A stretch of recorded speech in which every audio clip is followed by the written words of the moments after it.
नमस्कार, मैं हूं विशपाल राणा। आप देख रहे हैं नमस्ते भारत न्यूज। इस समय मैं आपको एक बड़े कार्यक्रम जो आज दीपेंद्र सिंह हुड्डा ने जिस अभियान की शुरुआत की है उसके बारे में एक समीक्षा करने जा रहा हूं। आपको लगे कोई बात तो आप कमेंट के माध्यम से मुझे बता सकते हैं कि आपको ये कार्यक्रम कैसा लगा।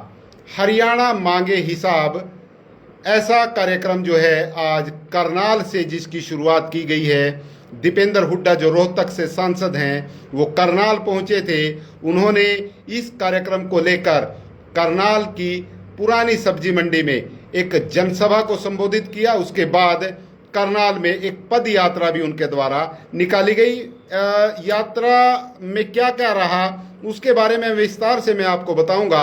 एक बार सभी से गुजारिश है आप लोग जुड़ जाएं और जो साथी जुड़े हुए हैं वो इस खबर को शेयर जरूर करते रहें ताकि इस खबर के बारे में हम आपको बता सके कि कांग्रेस का ये कार्यक्रम कितना पास रहा और कहां पर ये फेल हुआ, उसके बारे में हम आपके साथ आज चर्चा करने जा रहे हैं। सबसे पहले मैं बात करूंगा, जब इस कार्यक्रम को लेकर दीपेंद्र हुड्डा कार्यक्रम में पहुंचते हैं तो भीड़ मंच पर काफ़ी थी। उन्हें मंच से लेकर और आगे जो मुख्य मंच उनका बनाया गया था वहां तक पहुंचने के लिए दीपेंद्र हुड्डा को काफ़ी मशक्कत का सामना करना पड़ा। उनके साथ उदयभान जो कांग्रेस के प्रदेश अध्यक्ष हैं और रघुवीर सिंह कादियान जो पूर्व में स्पीकर रहे हैं हरियाणा विधानसभा के, वो आज उनके साथ पहुंचे हुए थे।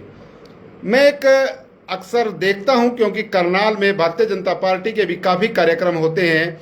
उन कार्यक्रमों में जो पूर्व में कांग्रेस पार्टी के नेता रहे हैं वो भी पहुंचते हैं। वो कैसे अनुशासित रहते हैं मुझे इस बात का अभी तक पता नहीं चल पाया, क्योंकि कांग्रेस पार्टी में जब कोई नेता होता है तो वो मंच पर जाने के लालायित रहता है। मंच पर बैठने के लिए उसके मन में उत्सुकता होती है, अपने नेता के सामने जाने के लिए उसकी उत्सुकता बनी रहती है। अपना मुंह दिखाने के लिए, अपना चेहरा दिखाने के लिए वो बार बार अपने नेता के पास जाते हैं।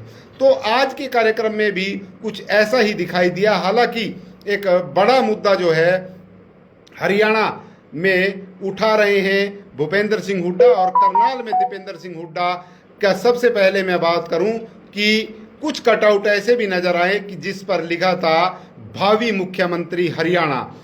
जैसा पहले जो दुष्यंत चौटाला के कार्यक्रम में नारे लगते थे मुख्यमंत्री आया मुख्यमंत्री आया, उसी तरह आज दीपेंद्र हुड्डा के कार्यक्रम में भी भावी मुख्यमंत्री के कटआउट और बैनर दिखाई दिए। जब ये कार्यक्रम जो है चलता है और कार्यक्रम में दीपेंद्र हुड्डा बार बार अपील करते हैं कि आगे जो कांग्रेस के बड़े नेता हैं, कांग्रेस के पूर्व में मंत्री रहे हैं, पूर्व में विधायक रहे हैं, वो आगे चलेंगे, लेकिन कार्यकर्ताओं ने उनकी इस अपील पर कोई ध्यान नहीं दिया। एक बात और मैं आपको बताना चाहूं कि इस कार्यक्रम में कांग्रेस के एकमात्र विधायक, असंध से विधायक हैं शमशेर सिंह गोगी, वो इस कार्यक्रम में दिखाई नहीं दिए। हो सकता है कि उनको कोई कार्यक्रम में, दूसरे कार्यक्रम में जाना हो इसलिए वो नहीं आए हों, लेकिन एक बड़ा कार्यक्रम था, कांग्रेस का करनाल से एकमात्र विधायक हैं, वो आ सकते थे। वहीं दूसरी तरफ हम बात करें नीलोखेड़ी से निर्दलीय विधायक धर्मपाल गोंदर, वो जरूर इस कार्यक्रम में पहुंचे थे लेकिन वो निर्दलीय विधायक हैं। हम बात कर रहे हैं कि किस तरह से ये कार्यक्रम शहर के बीचों बीच से होता हुआ और आगे अपने गंतव्य स्थान की ओर बढ़ता है।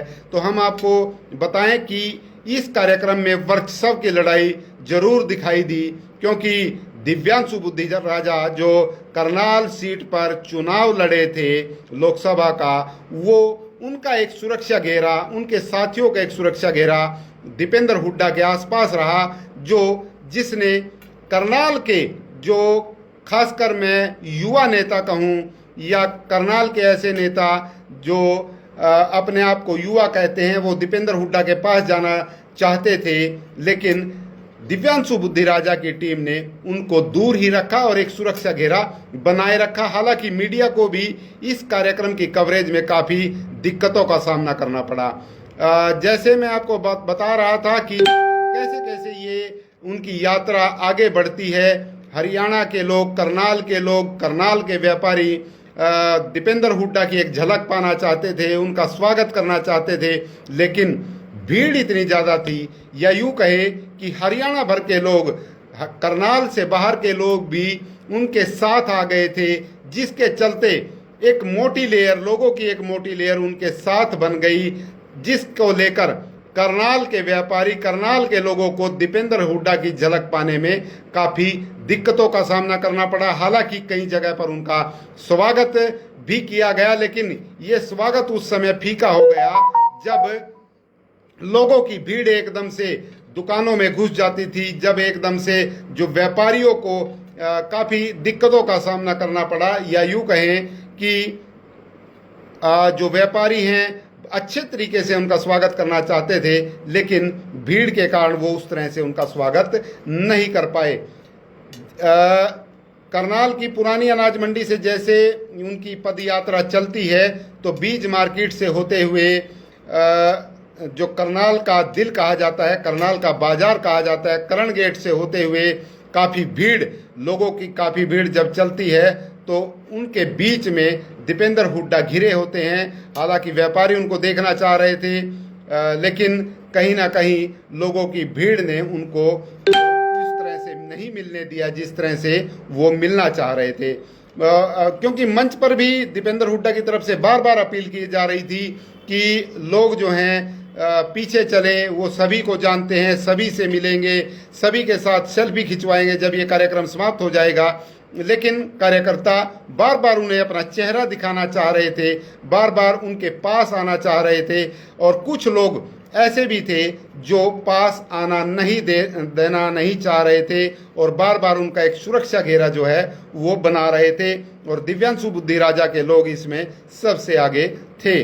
वहीं सरदार त्रिलोचन सिंह के भी इस कार्यक्रम में उनका स्वागत जो है अपनी दुकान के सामने करते हैं। सुमिता सिंह लगातार उनके साथ चलती है, और भी कई जो चीज़ें हैं आज के कार्यक्रम में दिखाई दी। हालांकि पिछले दिनों अगर बात करें तो राहुल गांधी भी इसी रास्ते से आगे बढ़ रहे थे। उनका एक बड़ा कद है, वो एक राष्ट्रीय नेता हैं, उनके साथ जो हैं जो करनाल के लोकल नेता है वो करनाल तक जरूर चले, लेकिन एक व्यवस्था जो है उस समय दिखाई दे रही थी। लेकिन आज के कार्यक्रम में कहीं ना कहीं ऐसी अव्यवस्था फैली जिसके चलते करनाल के लोगों को निराशा हाथ लगी, ऐसा हम कह सकते हैं। हालांकि करनाल के लोग उन्हें मिलना चाहते थे, उनका स्वागत करना चाह रहे थे, लेकिन जो दूसरे स्थानों से जो लोग आए थे उनकी भीड़ ने दीपेंद्र हुड्डा और करनाल के लोगों में एक दूरी बनाकर रखी। ये दूरी कम हो सकती थी यदि दीपेंद्र हुड्डा बाहर के लोगों को ना बुलाकर करनाल के लोगों को बुलाते और करनाल के व्यापारियों से बातचीत जो है वो करते। एक बार तो दिव्यांशु बुद्धि राजा और करनाल के एक युवा नेता है अंशुल लाटर, उनके समर्थकों में, दिव्यांशु बुद्धि राजा के समर्थकों में और उनके समर्थकों में एक बार झड़प भी दिखाई दी, जो मीडिया के कैमरों ने उनको कैद भी किया। हालांकि कई लोगों ने उनकी वीडियो भी बनाई। ऐसा नहीं होना चाहिए था जैसा आज दिखाई दिया। और मैंने जिस तरह की चर्चा आपके साथ की कि जो कांग्रेस के लोग कांग्रेस छोड़कर भारतीय जनता पार्टी में जाते हैं वो अनुशासित पता नहीं कैसे हो जाते हैं, वो मंच पर जाने की बजाय सामने बैठना पसंद करते हैं, क्योंकि भारतीय जनता पार्टी के लोग जो है जो अपेक्षित लोग होते हैं उन्हीं को मंच पर बैठाया जाता है और जो दूसरे लोग होते हैं वो सामने बैठते हैं। लेकिन कांग्रेस पार्टी में 2 दिन पहले आया हुआ कार्यकर्ता भी मंच पर बैठने को लेकर ललायित होता है, और वो जिस तरह से मंच की राजनीति करना चाहता है और वो दिखाना चाहता है कि वो अपने नेता के कितने करीब है।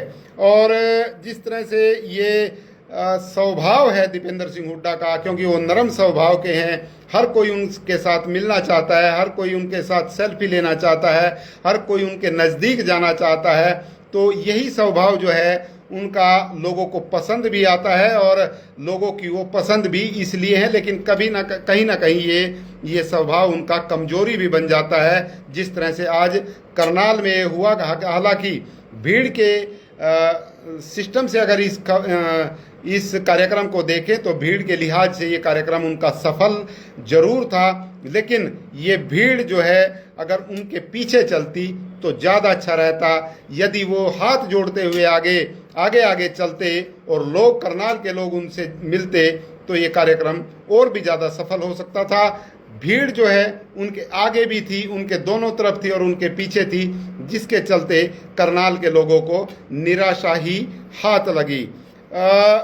ये कार्यक्रम जो है मैंने अपने पेज पर आपको दिखाया भी है, तो राय जरूर दें, कमेंट जरूर करके बताएं कि ये कार्यक्रम, कांग्रेस का ये कार्यक्रम हरियाणा मांगे हिसाब, भारतीय जनता पार्टी के 10 वर्षों का हिसाब जो है आज के कार्यक्रम के माध्यम से मांगा गया है।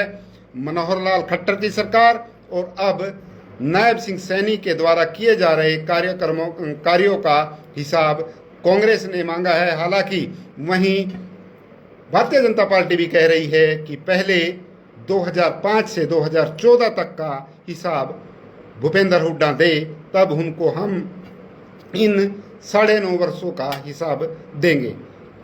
ये खबर आपको कैसी लगी कमेंट के माध्यम से जरूर बताएं और शेयर करें ताकि दीपेंद्र हुड्डा तक ये खबर पहुंच सके। विशपाल राणा, नमस्ते भारत न्यूज के लिए करनाल।